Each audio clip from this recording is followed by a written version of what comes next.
విభజించి పాలించు. ఇది బ్రిటిష్ ఫార్ములా. ఇప్పుడు అదే ప్లే అవుతా ఉన్నది. ముందు ఆంధ్రవాడు గో బ్యాక్ అనేటోళ్ళు, ఇప్పుడు మార్వాడి గో బ్యాక్, రేపు ఇంకో కమ్యూనిటీ పైన కత్తి చూపుతారు.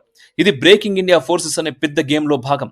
సమాజంలో పగలు పెట్టడం, వర్గాల మధ్య అనుమానం పెంచడం, హిందూ సమాజాన్ని విభజించడం, ఇదే ఎజెండా దీని వెనుక ఉన్నది. మరి వీళ్ళతో అసలు సమస్య ఏమిటయ్యా అని అడిగితే కొంతమంది చెబుతా ఉన్నారు, మా కుల వృత్తులు పోతున్నాయి, మా బ్రతుకు తెరువులు పోతున్నాయి అని. కానీ నిజానికి మీ కుల వృత్తులు పోయింది మార్వాడీల వల్ల కాదు, అది పోయింది పెద్ద పెద్ద మల్టీనేషనల్ కంపెనీలు వచ్చాకనే.